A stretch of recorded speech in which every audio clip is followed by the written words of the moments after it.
Boa tarde, Rolling Stoners. Hoje vamos entrevistar, acho que dessa vez é o maior nome, o grande titã do show business nacional, Manuel Poladian. Muito obrigado pela entrevista, Manuel. Espero que a gente bata um bom papo aqui hoje.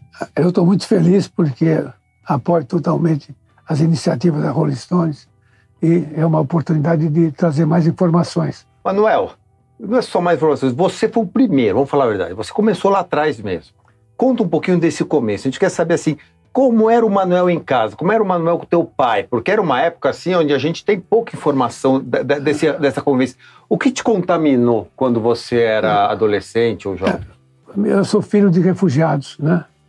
E meu pai, quando esteve no Brasil, meu pai era fotógrafo e foi ator do primeiro filme, longa-metragem feito no Brasil, em 1935. Né? E esse filme acabou sendo exibido em São Paulo, no Cinearte Palácio, e depois não seguiu pelo Brasil porque havia o domínio das companhias americanas e havia já uma máfia das casas, das distribuições. Bom, e dessa história meu pai fazia eventos para a comunidade armênia, para os refugiados. E ele cantava em musicais no Teatro Municipal para arrecadar fundos. Olha! E eu fui no Teatro Municipal com 10 anos, eu fiquei encantado vendo o urdimento, vendo o cenário, vendo ele como ator. Quando eu tinha 15 anos, eu resolvi montar um grupo na União Cultural dos Estados Unidos, com meu irmão, meu primo e mais um amigo. Fizemos os Boçais. Era um grupo de stand-up em 1959. A gente saía com um tema e os outros tinham... Nós ríamos mais que o público. Porque você nasceu com a veia artística e ponto final, né? Era para escrachar todo o humor. Mas a gente foi tão bem que eu fui convidado para fazer um sketch da TV Tupi em 1960, com Goulart de Andrade e Heitor de Andrade, no programa Grandes Atrações Pirani e Fiuco. Quer dizer, então você foi ator? Eu fui ator. Começou como ator? Cômico, redator, comediante e redator de humor, né? Naquela época tinha Max Nunes, Jô Soares e Miele eram contra-regras do programa Grandes Atrações Pirani e Fiuco. E a gente foi contratado pelo Goulart, que viu o nosso show, no show de alunos da União Cultural Brasil e Estados Unidos. E lá fomos nós, né? Só que quando eu cheguei na Tupi, aliás, eles perguntaram para mim se eu ia emitir nota, se eu tinha empresa, eu tinha 16 anos. Aí eu já fui buscar uma fórmula, ele falou assim, eu fui ao meu pai e falei assim, pai, eu preciso preparar os documentos para a faculdade, que vou prestar vestibular. Eu era o primeiro da classe, no clássico, no Mackenzie. E eu preciso ser emancipado. Então, sob essa alegação, meu pai foi ao cartório comigo e me emancipou. Foi a condição jurídica que eu encontrei para fazer o programa, porque naquele tempo a televisão pagava as apresentações. Com 16 anos, então você já era remunerado para um programa de TV? De um programa de TV. Fazer um programa de TV. Mas o programa teve consequências ruins, né? Porque a gente fez a apresentação, nós entrávamos de smoking sem camisa, com a gravata borboleta e uns shorts. Né? E fomos um grande sucesso, aplaudidos. Mas só que quando eu cheguei na TV Tupi, para o meu pai não saber que eu estava com meu irmão, que tinha 15 anos, meu primo, que tinha 13, e um japonês que eu peguei de última hora, que era um vizinho. Eu pintei a cara de todos, né? Eu fui maquiado de Charlie Chaplin. Meu irmão foi maquiado com outra maquiagem ao contrário. O japonês foi todo preto. e o japonês ficava com a cartela e ele só cumprimentava e agradecia aplausos. Ele não falava nada. E os outros três, um levantava a bola, o outro fazia o humor e o outro escrachava. Mas era de um cinismo, esse meu primo, que a gente ria sozinho no palco e a plateia gargalhava. Bom, essa maquiagem não resultou em nenhuma consequência, porque meu pai, às 3 da manhã, me esperou em casa com um chinelo bumerangue, naquele tempo, 1960. O chinelo era um instrumento de educação, né? Quer dizer, ele te viu na TV, então, mesmo pintado mesmo pintado, maquiado, e ele falou que meu filho não vai ser viado, meu filho vai ser doutor. Olha que Porque naquele tempo havia um conceito, um preconceito contra os artistas e as atrizes. Aí eu apanhei e dormi. Só que, depois da apresentação, o Goulart me trouxe um contrato de 3 meses. Era no mês de setembro. Eu assinei o contrato, né? Mas apanhei, chorei e fiquei quieto. No dia seguinte, fui ao convencimento da minha mãe. Falei, mãe, eu sou o primeiro da classe. Eu vou entrar na faculdade agora com 17 anos. Não se preocupe comigo, eu vou bem na escola. Agora, eu tenho que honrar esses 3 meses. Depois eu não faço mais nada, não vou trabalhar, vou ser doutor, vou fazer direito. E minha mãe falou assim, hoje é segunda-feira, porque o programa é de domingo. Vamos deixar seu pai acalmar. Até quinta-feira, você não precisa falar nada, ninguém. Eu vou convencê-lo que vocês vão fazer o programa durante 3 meses. E vou mostrar suas notas. Está aqui, olha, ele é primeiro da classe. Vou pedir mais do que do menino. E assim, eu fiquei 3 meses na TV Tupi. Que barato de história. Fazendo todo domingo um sketch. Não imaginava.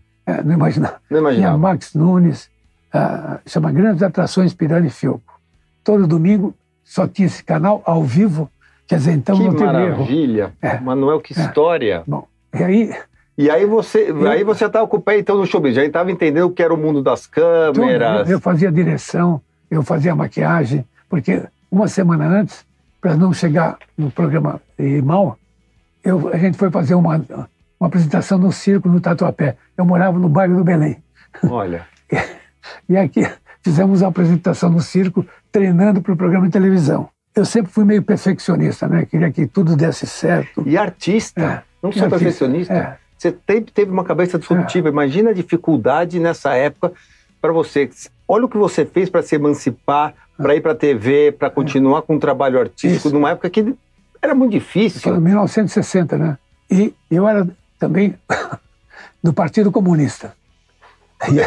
E aí entramos na faculdade, primeiro ano no Mackenzie, entrei em Santos e no Mackenzie. Em Santos entrei em 3º lugar, no Mackenzie 8º lugar. Quando eu entrei na faculdade, todo mundo no partido, né, vamos fazer uma greve aqui no Mackenzie contra a instituição administradora pela federalização do Mackenzie, e também já era o tumulto de 61, né, de Jangular, de Jânio, e politicamente havia muito tumulto. E aí eu falei, vamos fazer um festival de bossa nova, porque o meu ídolo, Vinícius de Moraes, falou que São Paulo é o túmulo do samba. Peraí, vamos fazer um parênteses aí. Então, quando você para de ser ator e está começando a se envolver em política ou os movimentos, você resolve fazer um show, mas você já ouvia a bossa nova, então? Não, Como é que a bossa nova te contaminou? Não, eu desde os 15, 16 anos frequentava a Major Sertório. Desde o João Sebastião Bar até lá embaixo aquelas casas de beneficência, onde eu era bastante conhecido. Então, eu era o rei da madrugada. Né? Já era o cara da noite. Eu morava no Belém, eu chegava em casa às 6 horas da manhã. Já gostava de festa. E você ouviu muito Bossa Nova nesse período? Muito Bossa Nova. Tá, entendi. E eu era apaixonado pela Bossa Nova. E o Vinícius era meu ídolo, porque eu queria ser advogado ou diplomata.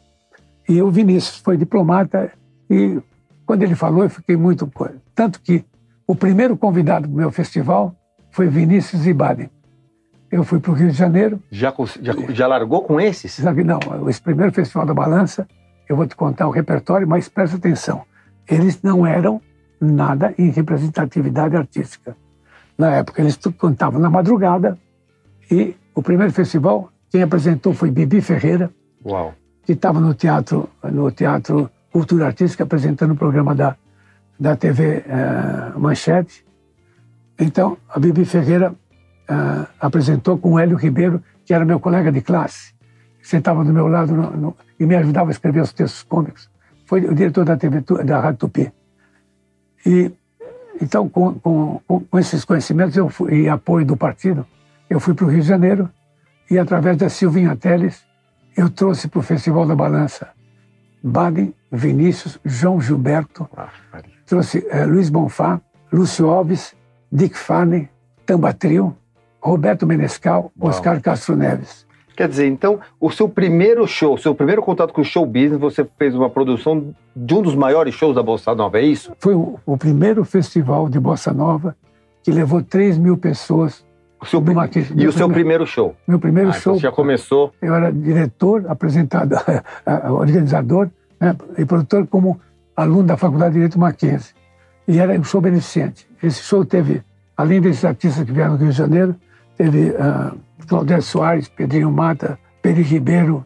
A banda era a banda do César Camargo Mariano, que era, naquela época, ele era amigo da Marisa Gata Mansa. Então, tem Marisa Gata Mansa, Alaide Costa. Que reunião! Grandes nomes, eram os maiores nomes, que depois Nara Leão veio também nesse show. Que reunião! E os cariocas. Olha, porque todos os grandes titãs do showbiz começaram com um show pequeno, descobriram um artista aqui. Você já começou com a nata da época. E esse festival, que foi o primeiro festival de Bossa Nova, tem um material para te mandar, esse festival depois passou a ser copiado pelas outras faculdades. Então a Bossa Nova começou a rodar no meio universitário com grande sucesso, porque o Walter Silva, Pica-Pau, tinha um programa de rádio, ele gravou o show e começou a passar. Então, o Festival da Balança foi a referência da importância da Bossa Nova. Voltamos agora ao teu pai. E nessa hora, nessa época, você já estava fazendo direito, já estava, entre parênteses, vamos dizer, um homem que tinha um caminho ali, uma carreira meio pré-definida.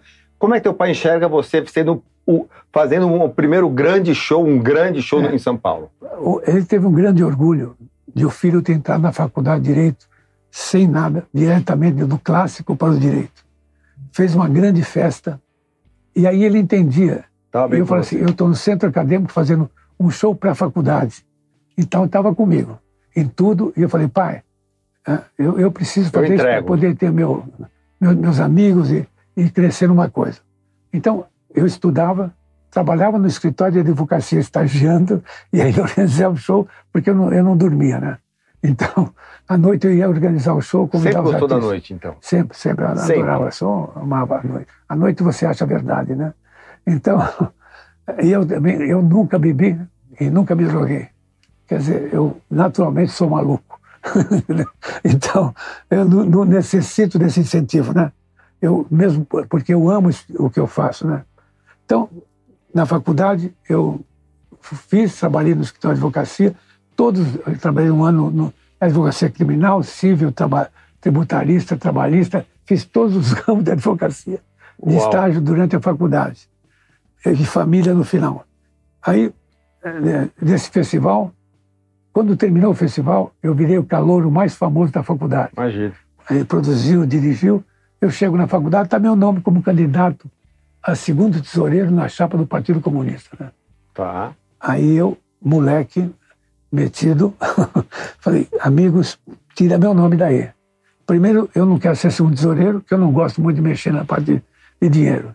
E segundo, não sou candidato. Se um dia eu for candidato, eu vou ser presidente. Tá. E aí fui convocado pelo Partido Comunista numa reunião secreta, porque na época eles estavam proibidos, né? E fui expulso sumariamente do Partido Comunista. Com muito orgulho, eu fui expulso do partido. Mas eu era idealista, um cara que mora no Belém, pega um ônibus, Água Rasa, Paissandu, Conselho Biblioteca, todo dia, para estudar no Mackenzie. Né? Aí eu montei um partido auxiliar do Partido Comunista, que se chama Partido Acadêmico Independente, com o Roberto Chap, que era meu amigo. Esse partido, como só eu trabalhava, todo mundo era preguiçoso, eu desisti. Né? Aí falei, eu vou cuidar da minha vida, chega de política. Já tinha feito um grande show. Um grande show, é. E aí seguiu a carreira como... Não, aí no segundo ano da faculdade eu fui ser diretor cultural do DCE, porque eu perdi a eleição, o Partido Comunista ganhou. No DCE eu organizei grandes conferências com criminalistas e juristas importantes do Brasil. Sempre juntando gente, juntando plateia, criando shows. Distribuindo diplomas, ficando famoso, assinando diploma junto com os professores. Aí, no terceiro ano, eu apoiei um candidato de centro, que foi eleito presidente do Centro Acadêmico, o Milton Saad. E aí ele me voltou para a diretoria do Centro Acadêmico. Eu fiz o terceiro Festival da Balança. Esse Festival da Balança eu lancei.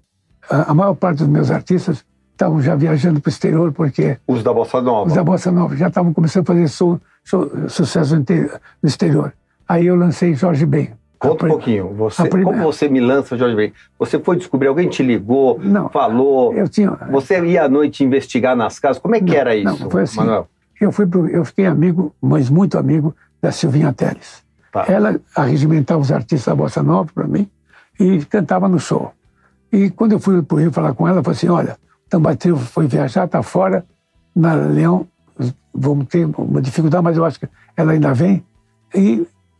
Mas tem um cara no Bottles que é fantástico. Falei, vamos à noite lá, então. Então fui eu. Quer dizer, ia à noite ver, né? Ia à noite ver. E aí fui ver. Quando eu vi Jorge Ben, falei, cara, esse cara é o máximo. Já sentiu que isso ia dar? Eu nunca vi um artista com aquela batida diferente, competente. Aí o gerente do Bottles era o Armando Petiliani, famoso, foi o produtor e diretor dos grandes artistas da Bossa Nova. Falei, Armando, eu tenho um festival em São Paulo, esse ano só vou contar com o João Gilberto, poucas artistas aqui, eu queria levar o Jorge Ben. Falei, então você me dá 2 passagens, porque eu vou tocar bateria, né, com ele. Eu tenho a foto dele com o Jorge Ben. Aí foram, e esse show foi apresentado pela Hebe Camargo. Olha! A Hebe Camargo, que eu era fã da Hebe, era o meu símbolo sexual, que eu adorava, uma pessoa fantástica. E esse show teve 3 horas e meia de duração. Esse mesmo show eu não permiti que o Chico Buarque, que estava com o violão na porta, e Lendeu participasse, porque eu já estava com... Só cantando Barquinho, 5 artistas. Entendeu? E o show já estava com 3 horas e pouco, né? Uau! Aí eu pedi desculpa pro Chico, falei, Chico... Podemos dizer que você barrou, então, o Chico Buarque no show. Eu não sabia que ele ia virar o Chico. Então, e o Lendeu, né, que era fantástico. Então, nesse show aí, o Jorge Ben, para você imaginar como tinha... Ele é o Jorge Ben. Como tinha artista, o show começou às 9h, à 1h30 da manhã, entrou o Jorge. Depois que eu aluguei um smoke para ele, arrumei uma roupinha para ele poder entrar no palco. Ele entrou no palco e lá do fundo do auditório, hoje seria crime, né? O cara gritou, sai fora, crioulo, né? Porque já era 1h30 da manhã, queriam ver os artistas. Ele ficou parado. A Hebe perguntou para mim, o que eu faço? Imagina, eu tinha 19 anos. Eu falei assim, Hebe, vai lá e fica do lado dele e o povo vai te respeitar. Porque ela já era respeitada, né? Ela ficou parada, a plateia inteira aplaudiu em pé antes dele cantar. Que loucura. Antes dele cantar, que loucura. Ele cantou Chove Chuva e Mais Que Nada. Isso foi em setembro de 1963. Uau. Em 1980, eu aluguei uma sala minha para o Jorge Ben montar um escritório em São Paulo. Esse foi o segundo contato. Em 1993, eu fui procurado pelo Jorge, que queria desenvolver o trabalho dele mais para jovens. Então fizemos um projeto com a MTV e outros projetos. Quer dizer, você mais de 30 anos, desde o começo do Jorge até o renascimento dele musicalmente em 90. E aí eu fiz um projeto arrasador que chamou... Eu curti isso nessa época. Então, e Jorge estourou e fiz a Europa. Trabalhei 3 anos com o Jorge.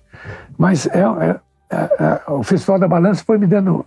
Foi ele que te ensinou esse mundo do show business. E ainda eu fiz o 5º festival com a Elisete Cardoso apresentando, com Elis Regina. Esse 4º Festival da Balança, eu fui eleito presidente do Centro Acadêmico, como eu queria, apoiado pela esquerda e pela direita, e não tendo mais partido, eu fui eleito presidente do Centro Acadêmico. E aí fiz o 4º Festival da Balança, em 1965, apresentado pela Hebe Camargo, pela Elisete Cardoso. Tá. E nesse festival, a maior parte dos artistas já estavam viajando. Eu precisava compor elenco, né? Já tinha composto com Elis Regina, mas eu queria algo mais, né? E aí eu fui procurar uns amigos meus do tempo de política, que é o Augusto Boal e Jean Francisco Guarnieri, lá no Teatro de Arena, né? E conversar com eles, olha, me ajudam aí, porque a Nara Leão não vem, eu preciso substituir, eu preciso fazer isso. Ele falou assim, tem 4 baianos aí que eu recomendo a você. Tem 2 que estão com problema com a censura, mas você é advogado, é presidente do Centro Acadêmico, você peita tudo. Eu falei... Estamos falando que em 1965. 65. Revolução. Já é Caetano, Gil, não, ainda não. Caetano, Gil, os 4 baianos eram Maria Bethânia, Caetano, Gil e Tom Zé. Uau! Aí eu convidei os 4 para fazer parte do show e falei, vou anunciar. Anunciei no show. E com o problema de censura, eu peguei, eu também fiz serviço militar, eu fiz CPUR, eu já era, nessa altura, eu era aspirante da reserva de cavalaria, e o general Silvio Corrêa de Andrade era o diretor da Polícia Federal em São Paulo. Eu falei, bom, vamos lá falar com o general, prestar continência. E fui lá falar com o general, falei, general, sou presidente do Centro Acadêmico, não posso deixar de apresentar os artistas, eu quero que o senhor me oriente o que eu posso fazer. Eu vou apresentar Caetano Veloso e Gilberto Gil. Ele falou assim, eles não podem cantar duas músicas, Roda e uma outra, que eu não lembro agora. Se eles cantarem, eles vão preso e você também. Se eles não cantarem, eu dou minha palavra que ninguém vai preso. Aí eu cheguei, eles eram magrinhos, fraquinhos, né? Senta na banquinha, eu tinha um assistente que era um gordão forte. Escuta aqui, não pode cantar a Roda, não pode cantar essa música, senão vocês vão preso e o presidente da academia vai preso junto. E o presidente é nervoso. Ele foi lá assumir a responsabilidade por vocês e que não vai acontecer nada para vocês. Vocês vão cantar e tal. Esse festival, Caetano, Gil e Bethânia e Tom Zé cantaram para 4.000 pessoas. Uau. E se inscreveram e, na época, fizeram uma dedicatória a mim de agradecimento e respeito. Bethânia disse, inclusive, que espero que você tenha outros alunos que sigam seus caminhos, dando esse prestígio à MPB, que a gente possa cantar para 4.000 pessoas. Que sucesso. Foi gravado... Num momento onde não tinham casas de shows. Não tinha. Você estava desbravando esse mercado, né? O show era nos clubes e mal feitos, com a banda de baile. Você estava realmente profissionalizando o mercado. E eu era advogado, eu já estava advogando por Valdomiro Saad, que foi um dos grandes empresários de bandas de baile e de shows em clubes. Paralelamente a essa atividade, eu trabalhava no escritório de advocacia, advogando como solicitador acadêmico, fazendo já desquites em profusão e trabalhando neuroticamente. Quando eu terminei a faculdade, no 5º ano, algumas causas, como eu era jovem, roqueiro mesmo, cabelo enorme, calça boca de sino, plataforma alta, roqueiro mesmo, valente e enfrentava a delegacia, enfrentava crime civil, tudo. Eu deixei de pegar algumas causas grandes. Eles preferiam ir no meu escritório ou no outro escritório e contratar serviços que pagavam muito mais, né? E quem fazia o serviço era eu no final.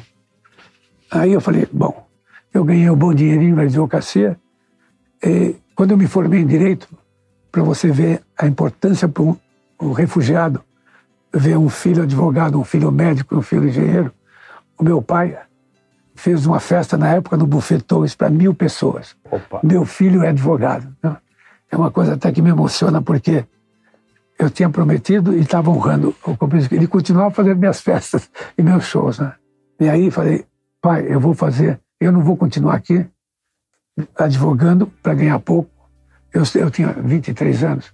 Eu falei, eu vou fazer doutorado na Inglaterra, mas acabei indo fazer em Paris. Então, saí do Brasil, fui para Paris. Ninguém fazia isso. E fiquei 3 anos em Paris, fazendo doutorado em Direito Administrativo. Nessa minha viagem, o último Festival da Balança, nós gravamos um LP. Eu vou depois te mandar esse LP. Chama Festival da Balança, né? O maior festival universitário. Eu era presidente e diretor do show, enfim. E nesse LP tem Maria Bethânia cantando Carcará.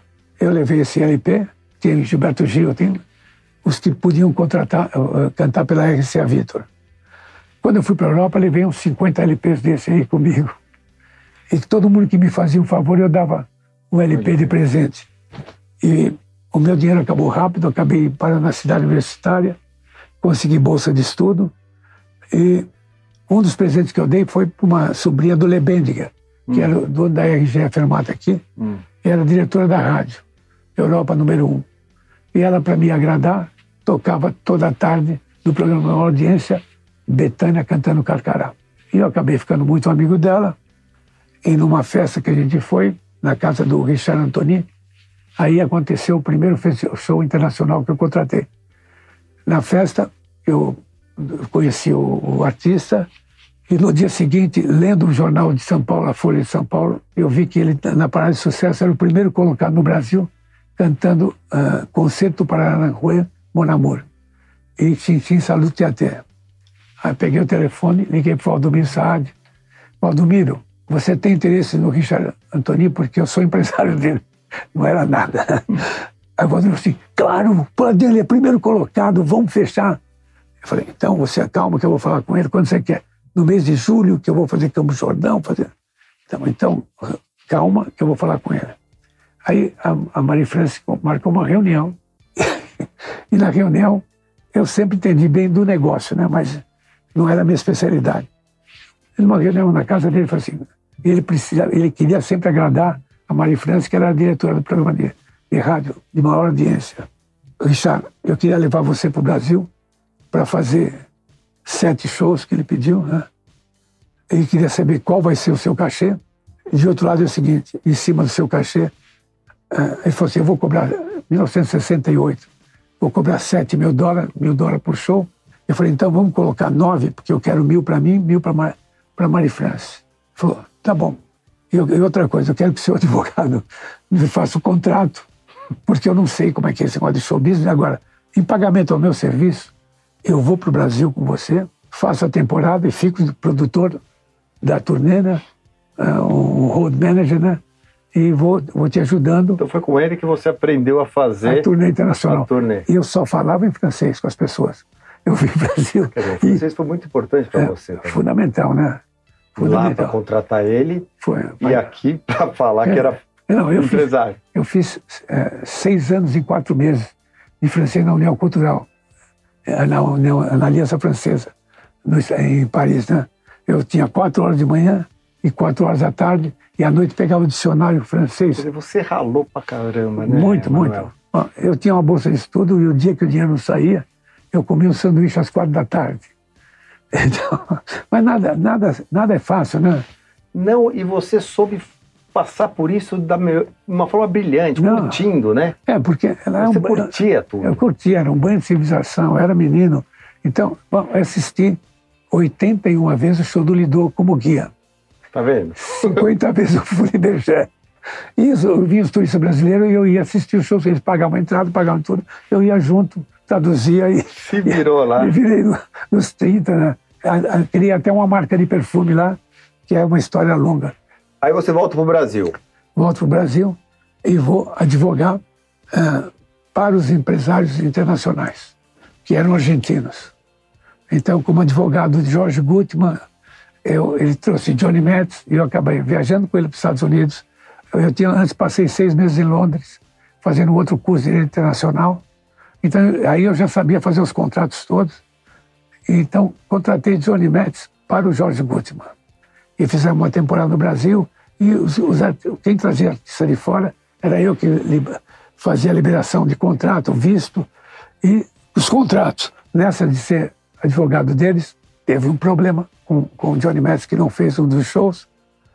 E aí ele fugiu da responsabilidade, eu assumi e falei, a partir de agora eu vou ser empresário. E aí eu já conhecia toda a produção, todo o procedimento. E eu anunciava assim, Manuel Paladian, empresário internacional, apresenta Demis Roussos, né? Mas acabei, por uma ajuda do senhor Abreu, diretor da Rádio Excelsior Nacional em São Paulo, indo para o Rio de Janeiro e sendo contratado pela Globo para ser advogado da Globo no Festival da Canção. E contratei os artistas internacionais para a Globo. Wilson Pickett, Mango Jerry, enfim, e Demis Roussos, né? Que eu acabei fazendo uma temporada pelo Brasil. Então aí eu comecei a advogar esses contratos e a fazer as temporadas internacionais. Eu nunca quis trabalhar com artista nacional por causa dos procedimentos. Na época eles eram extremamente amadores e irresponsáveis.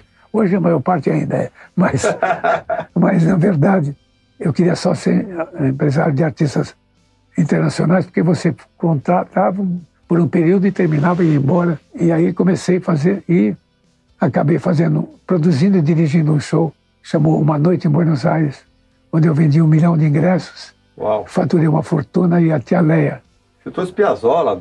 Piazzolla. Eu trouxe 400 artistas argentinos. Ia trocando os grupos, porque ficou 2 anos em cartaz, vendeu 1 milhão de ingressos. Puxa, aí você fez um caixa interessante. E por causa desse caixa, Tia Leia veio me convencer a contratar artistas nacionais. E na década de 70 eu fiz 450 shows com Caetano Veloso, na década de 70. Fiz 150 com Gilberto Gil, fiz 300 shows com Gal Costa. Uau. E que eu comprava os shows, né? Com esse caixa que eu tinha feito com Uma Noite em Buenos Aires. Foi girando. E bancava e fui girando. E aí trabalhava. E de repente virei empresário da Rita da Elis, né? Em 1979, eu tinha todos os shows como contrato, não como empresário direto, era só da Elis e da Rita. Mas os outros empresários venderam todas as datas para mim, da Simone, Gal Costa e Bethânia, né? Então eu tinha as 5 cantoras sob meu contrato, né? Todos os shows eram comigo. Isso durou pouco tempo, porque ser promotor de 5 cantoras... Maiores na época? Era um top, né? A Folha chamava de General 5 Estrelas, que eu tinha 5 estrelas da MPB. E aí Elis acabou, eram 4. E Elis trouxe a Rita Lee, falou, cuida dessa moça, que essa moça é um grande talento. E foi quando eu comecei. Ficou muito tempo com a Rita Lee? 35 anos. 35 anos, olha. Desde o Mania de Você até recentemente. Uau, quantas histórias vocês devem ter com ela. Eu acho que vai ter que ter uma gravação, um especial Rolling Stones só da relação do Coladinha com a Rita Lee. Com a Rita Lee. A minha relação maior era com o Roberto Carvalho, né? Porque o Roberto fala o mesmo idioma meu, é um cara sério, competente, profissional. Então, ele era o interlocutor direto com a Rita, e a Rita seguia tudo, porque a Rita nunca tinha tido uma empresa. Eu organizei a empresa dela, administrativamente, montei uma editora, vendia música Mania de Você, vendia outras músicas para comerciais. Então foi uma temporada de sucesso, foi a artista de maior período com a gente, né? Você nessa época, na década de 80, também seu nome volta a ficar em muita evidência com a RPM, né? Não, eu estouro com o Ney Matogrosso fazendo... Ney Matogrosso? Um grande espetáculo com o Ney em Praça Pública, fizemos o Morumbi, 80 e 81, e em 82 eu comprei todos os shows do Roberto Carlos por 5 anos. Uau. Aí eu fiz um projeto com o Roberto Carlos que não ia bem, né? Então eu falei assim, vamos ressuscitar, né? O empresário deles era o Luiz Fernando Rocha, um amigo meu. Eu falei, então eu compro todos os shows e vamos começar por uma tour pelo Brasil, Roberto Carlos, Emoções, Emoções. Olha, começou lá o Emoções. E VASP, e pintamos o avião, lá começou. Pintamos o avião da VASP, envelopamos com aspa, VASP, Roberto Carlos, Emoções, redecoramos o avião lá internamente, deu até uma CPI, e viajamos o Brasil inteiro fazendo 30 estádios. Uau. O meu produtor, naquela época, ele viajava com uma mala com as fitas quadruplex, porque não tinha internet, não tinha nada, ele tinha que levar em cada estado as chamadas dos shows, né? E fizemos 30 estádios com o Roberto Carlos, em 1982. Nessa época eu lancei Julio Iglesias no Brasil. Fiz o primeiro grande lançamento de Julio Iglesias, e que me criou até um problema de egoísmo, porque de vaidades, de ego, porque eu estava com o Roberto e fiz o lançamento do Julio. Mas eu fiz porque eu era amigo do presidente da CBS e eu adorava o Julio Iglesias. Até hoje é meu amigo pessoal. Conversamos uma vez por mês. Então, a forma que eu trabalho, eu busco ter a maior proximidade possível dos meus artistas profissionalmente. Eu discuto detalhes de repertório, de tempo, de o que fazer, para poder manter sempre sucesso. Assim, eu fiz 30 anos com o Ray Conniff, fiz 15 excursões no Brasil, 8 no exterior, né? E o Julio a gente faz várias ações. Mas você, nessa época, você fez o Mato Grosso e ele te fala do RPM, não é? Como a Rita Lee estourou e foi um grande sucesso, né? Eu queria ter uma banda de rock. Era roqueiro? Eu queria ter uma banda de rock. Eu fiz o primeiro artista que eu trouxe foi Bill Haley e seus Cometas. Você ficou era roqueiro. Eu ia achar Bill Haley em Veracruz, no México. E aí eu estourei com a Rita. Estouramos juntos, a Rita estourou. Mas para mim foi um sucesso. Nós que estávamos começando com ela, eu queria fazer uma banda de rock em 85. Queria uma banda de rock para ter Rita e mais uma banda, porque eu tinha tanta demanda que eu precisava ter mais uma banda de rock. Procurei todas as bandas, fui feliz apenas em 3, né? Nos Titãs, na Banda Zero e no Capital Inicial. Mas todos eles não me agradavam como eu queria, né? E fui empresário do Ney 18 anos. Né? Conversando com o Ney Matogrosso, falei, eu queria uma banda de rock forte, para a gente explodir, vender milhões, lotar estádio. Ele falou assim, tem uns meninos aí embaixo que eu acredito muito neles, né? Lá no Hotel Brasil, que estavam levando um LP para dar para o Ney Matogrosso. Aí eu conversei com eles, Vila Loiras Geladas, né? Sem ouvir o disco. Eu falei, o Ney indicou vocês, se vocês quiserem trabalhar comigo, eu vou pagar 2 salários mínimos para cada um por mês e nós vamos começar um trabalho. O Paulo Ricardo tem uma entrevista que ele fala, a hora que tocou o telefone nele, o Polladia, ele olhou para os amigos e falou, agora o negócio ficou sério, porque era o grande norte. Se esse homem queria empresariar alguém na época, você tinha a garantia de que o Brasil inteiro ia te ouvir, né? Eu era empresário de Mato Grosso, Rita Lee, né? E Roberto Carlos, na época, era o dono dos shows. Então, no Roberto, eu era o promotor dos shows, porque o empresário pessoal era o Luiz Fernando, mas as datas todas eram minhas, né, exclusivas. Então, o que aconteceu foi que o Ney me indicou esses meninos, eu contratei sem ver, só na confiança, só que fui assistir o show no Madame Satã, levei um susto, falei, cara, peguei um pepino aí, fui na Antártica, que tinha uma house que era Progresso, o Eloy falou, mas essa música não serve para a campanha da Antártica de verão, é outra coisa, a gente tem que falar mais com o povo. Aí fiquei sem Antártica, fiquei com uma banda que era horrível no palco, porque o som na frente, os meninos eram bonitos, mas era muito o Paulo Ricardo, né? Então, cara, falei, Ney, tô num pepino aí. Ele falou, por quê? Essa banda não vai virar. Eu cantei essa banda, eles não têm postura de palco, não tem nada. O Ney falou assim... E você já tinha estrada para falar, não, isso aqui vai ou não vai, né? Não, eu achava que eu já estava achando que não ia dar mais depois que eu vi o show, né? Mas o Ney falou assim... Nessa época, gente, na década de 80, tinha um ônibus icônico que rodava pelo Brasil, que era o ônibus do Polladia. Tinha os anjinhos dele todos em degradê. Isso. Né? O ônibus surgiu porque o Rei Conniff não queria dar mais do que 200 quilômetros. Então eu fiz o ônibus leito, 18 bancos, mais banheiro, mais uma sala. Alguma história icônica? E para o Roberto Carlos. Do Rei Conniff? O Rei Conniff tem 1000 histórias, meu. O Rei Conniff, a gente vai ficar aqui um dia aqui, que ele era perfeccionista, queria ensaiar. Não, ele teve uma linda, que essa aí tem que contar. 11 de setembro, a Rei Conniff estreava no Brasil no dia 14. A banda toda foi voar no dia 11. O Rei Conniff chegou no Brasil no dia 9, ficou na minha casa, porque eu redigia com ele os textos humorísticos que ele contava, né, no show, as brincadeiras que ele fazia, para quebrar um pouquinho aquele ritmo. Então, ele ficava decorando, escrevendo do jeito que ele entendia as piadas e as coisas, né? Então, joga o prédio no chão. Tinha os bordões que a televisão tinha na época. Eu punha para eles falar, então, um gringo falando um bordão de novela. E aí ele depois queria saber o que queria dizer. Claro. Explicando para ele. No dia 11, a banda ia embarcar. Tem aquele problema das torres. Fecham os aeroportos. Os músicos saem para o aeroporto interditado.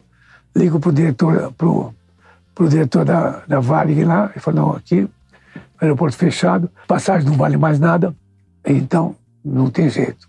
Aí a Cristiane fala assim, pode sair por San Diego ou lá pelo sul, Tijuana, para o México e pegar um voo no México. Aí eu peguei a banda, quando não tinha tempo, porque o show era sexta-feira, vão ensaiar até eu decidir. E aluguei um estúdio em Los Angeles, mandei a banda ensaiar. Olha. E à noite falei para eles, vocês vão sair às 6 da manhã para Tijuana. Né? Olha.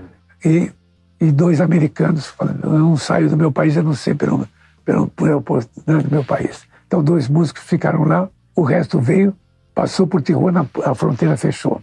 Pegaram o voo, chegaram na Cidade do México e vieram para o Brasil. Né? Então, 30 e poucas horas de voo e o credit card lotado, né? Já estava tudo vendido. Tudo vendido. Eu cheguei para o Rei Conniff e falei assim, você, hoje, antes de começar, eu vou dizer, quero prestar uma homenagem off aos músicos, pelo sacrifício que eles tiveram, e os 2 músicos brasileiros que ensaiaram com você, e prestar uma homenagem às vítimas das torres de Nova York. E você, com as mãos dadas com o coral, em voz embargada, você fala, but the show must go on. Bem embargado, bem... Aí ele... Era um diretor de palco. Aí ele falou, né? Ele falou, só que ele não cantou, né? Não conseguiu cantar. Se emocionou. O público foi a loucura, aplaudia, né? O público gosta de desgraça, né? Então, aplaudia. Terminou o show, ele me chamou. Amanhã eu vou mudar a abertura. Eu falei, mas por quê? Porque você me botou numa gelada. Eu falei, chorei e não cantei. Eu fiquei emocionado e não cantei. E meu show é para transmitir alegria. Pô, esse aqui é o 100º show que nós estamos fazendo. Você não entendeu que eu quero só alegria, quero o público feliz. Bom, vamos ver amanhã. Então, no dia seguinte, eu falei aquela coisa. O público aplaudiu, aquela coisa. Bati a perna no tablado, abriu a cortina, todo mundo de mão dada. Ele falou, deixou mais com feliz, né? Eufórico. E cantou. Falei assim, eu mudei para alegria, né? É o artista querendo transmitir seu coração. Então, tem essas histórias incríveis. Agora, voltando para o RPM, o Ney falou assim, você me paga X que eu vou dirigir. Eu era sócio do Ney Matogrosso em todos os shows e a gente tinha uma participação societária nos shows. E a minha relação com ele era... E eu acreditava nele, né? Sabe que você põe fé nas pessoas. Sabe que era um bom artista, sabia que ele ia acertar o grupo, né? Aí fechei com ele, só que no dia seguinte ele falou assim, estive pensando, depois que você me contou, eu quero alugar um teatro 3 meses que eu vou ensinar esse menino. Ah, meu Deus. E aí vem eu aluguei o Teatro Bandeirantes, 3 meses. 3 meses. Ensaiando, ele... Manuel, você investia no artista. Não, mas uma fortuna. Era uma coisa que não existe mais, né? Era uma coisa... Mas hoje pegou ele sem ter estourado. Vamos lá, pegou o Ney Matogrosso, vamos ensaiar, vamos fazer essa... Não, e o pior, nessa época, eu estava trazendo Sting, Tina Turner, David Bowie, James Taylor. Então, eu viajava, eu ficava pouco em São Paulo, né? E aí, depois de um mês de ensaio, eu fui ver o ensaio e falei, Ney, tá muito ruim ainda, Ney. Eu acho que a gente precisa acertar esse repertório. Vamos fazer o seguinte, as pessoas só conhecem Loira Gelada e Rádio Pirata. Vamos botar só essas duas, o resto vamos botar Legião Urbana, Paralamas, né? Botar Raul Seixas, para fazer um show com música mais conhecida. E aí o Ney acertou o repertório. Só que aí eu falei assim, a gente não podia ter uma musiquinha para puxar nova, diferente, né? Aí o Ney falou assim, eu tenho uma ideia. Eu falei, qual? London, London. Aí o Paulo Ricardo falou assim, eu cantava no meu exílio, London, London. Falei, grande ideia, né? Olha, eu vi o show do David Bowie e tem um raio laser que eu vou ter que trazer para cá. Que tal fazer uma contraluz no Esquiavon, fazer só teclado, né? Aí a parte do Esquiavon participou, tudo isso é uma decisão de todos, né? E aí, teclado e voz, Paulo Ricardo, a gente bota um cone, acertamos o laser só para esse detalhe aí. O sucesso foi isso. Então, cara... Essa mistura foi um sucesso na época que não dá para... Mas no primeiro ensaio, eu falei, Ney, temos o show. Na primeira passagem... deu certo de tudo isso. Né? Arrepiava, sabe? Você se emocionava vendo que música, um cara solista, bonito, cantando muito, e o tecladista no arranjo espetacular. E daí para cima eu subia e terminava o show no auge. Com o raio laser e tudo, tivemos mais um mês de ensaio para tirar o show e deixar redondo. Né? Estreamos o show, e o show foi indo, sendo carregado, investimento já passava de $500 mil. O investimento, eu saí de barco no verão para passear, para tirar férias, né? E vendi 3 shows para os meninos, para 3 mineirinhos que iam fazer show em Juiz de Fora, Varginha e Pouso Alegre, no dia dos vestibulares.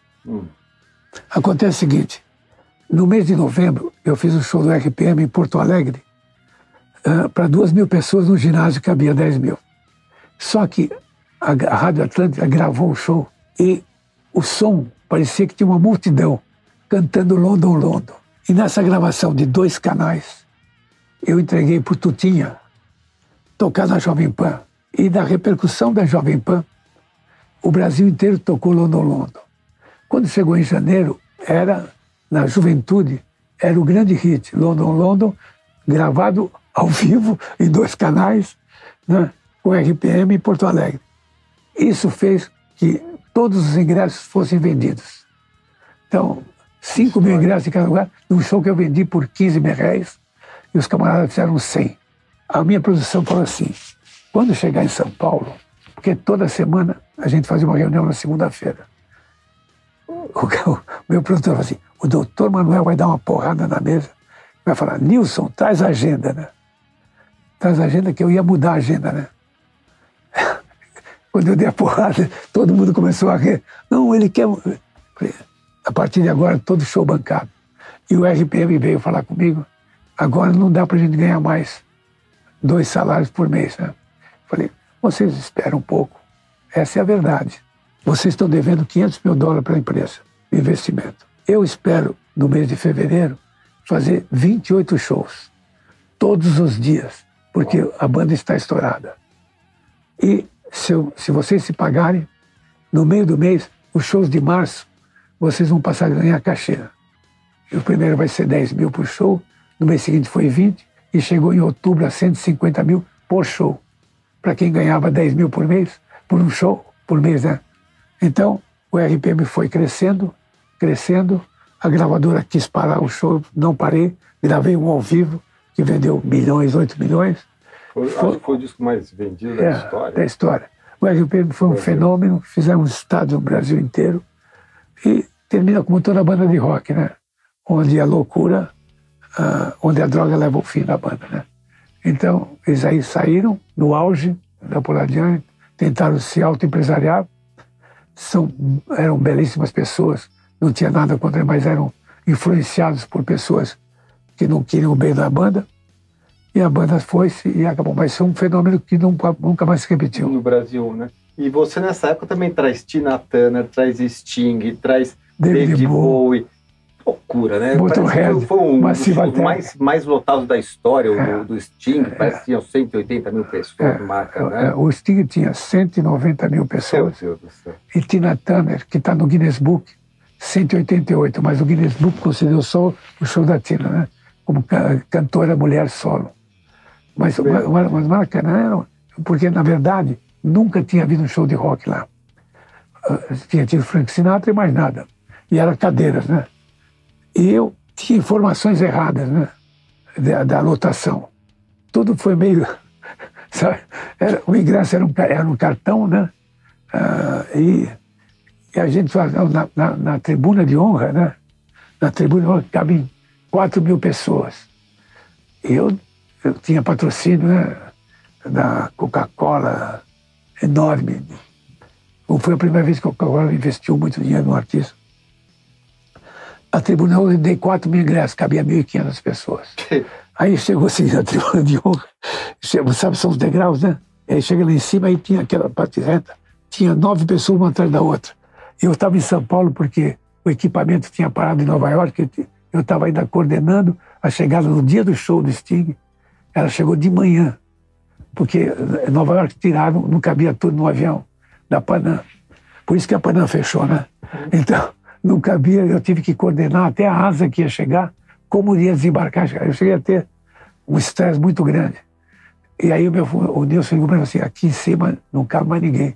Falei, abre a plateia, aquela parte que fica entre a grade e o palco, enche o pessoal da tribuna, o artista vai reclamar, mas pode botar lá, porque eu não vou convidar o cara de tribuna para ficar no meio da multidão. E abrimos, sabe, aquele espaço de segurança, e foi feito espetáculo lá. E depois fiz Tina Turner com o Joãozinho 30, uma escola de samba na abertura. Virou DVD. O grande musical que está em cartaz em Nova York mostra cenas do show e fala do Guinness Book desse show como cantora solo de Tina Turner.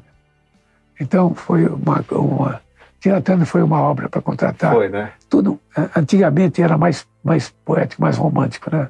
Porque não tinha os fundos financiando hoje, desastradamente para o show business, trazer tudo quanto é artista. Já era uma época de fax, já, né? Ou não? Era uma época do fax? Não, era o Telex. Telex. Eu bati o contrato, tudo furadinho, e depois passava. Era Telex, mas Tina Turner foi... Devia ter um lado bacana nessa época também, que por ser Telex, você tinha tempo para digerir as propostas, para pensar, para se envolver. Hoje em dia, essa velocidade é uma concorrência... Não é, mas o pior do Telex é que hoje você corrige. Hoje no Telex você tinha que rodar a fita de novo. Olha, imagina. E fora E haviam poucos concorrentes e muito leais, né? Então, nessa época, tem história de Tina Turner. Foi fantástico, porque eu trouxe primeiro o Sting, né? E o Sting foi recorde no mundo de público dele. E o empresário da Tina Turner veio assistir o show do Sting. E o Roger, eu continuei em contato com ele. E nessa época a Globo montou uma empresa de show chamada Eventos. E a Eventos estava tentando contratar a Tina Turner. E eu tentando contratar. Eu só sei que na concorrência eu acabei ganhando, né, a concorrência, mas eles insistiam, dizendo que a TV Globo, porque a ideia era fazer um especial para a TV Globo e transmitir para o mundo inteiro na inauguração da HBO. Tanto que veio um avião só de luz para o teto do Maracanã para gravar esse Tina in Rio. É um especial de televisão, é um DVD. Quando o Roger chegou no Brasil para vir falar para me levar para falar com o Boni, para ele dizer que a TV Globo ia fazer mesmo se eu fosse o promotor, no aeroporto estava Leger Lacê esperando o Roger, empresário da Tina Turner. E uma funcionária minha, por dentro do aeroporto, pegou o empresário da Tina e levou direto para o Jardim Botânico. E eu estava na antessala do Boni esperando chegar o camarada e ela, não, eu fui para o aeroporto, né? Então ele chegou, entramos na sala do Boni, e o Boni falou, não, Poladian, das grandes atrações para a Globo, se vocês fecharem com ele, a Globo vai gravar. Meia hora depois chegou o Leger Lacê. Não, o Boni falou, não, Poladian veio com o empresário aqui, o Boni é de uma correção, né, de uma dignidade, ele era o diretor-geral da Globo, né? E ele viu que a minha relação com... Eu fui outro dia no lançamento do livro do Boni, e ele fez uma dedicatória para mim que eu me emocionei. Era um cara correto, íntegro, né? Então, eu acho que o sucesso dele deve ser a conduta profissional e a integridade. Em tudo é isso na vida, né? Você tendo uma conduta certa, você sempre vai sobressair. Infelizmente, nosso tempo está acabando. Esse é um titã que a gente deveria ter pelo menos 3 horas de entrevista. Faço aqui um desafio para a gente voltar para terminar essa entrevista, porque tem pelo menos mais 1 hora de bate-papo delicioso. E tenho certeza que tem histórias que você não contou, como a dos Rolling Stones. Nós vamos deixar para o próximo episódio.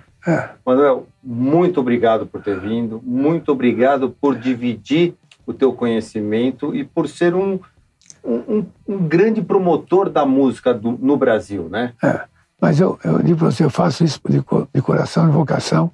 Estou aqui para prestigiar vocês que ajudam tanto o nosso mercado com a divulgação de notícias importantes para todo mundo ter outras informações de uma forma mais didática e o que eu puder, nessa altura do campeonato, depois de 36 mil shows, depois de estar realizado, poder transmitir informações e ajudar as pessoas para que o show business brasileiro cresça, eu estarei cada vez mais feliz, né? Obrigado, Manuel. Eu que agradeço a oportunidade. Muito obrigado. Obrigado. Tchau, Rolling Stoners. Obrigado.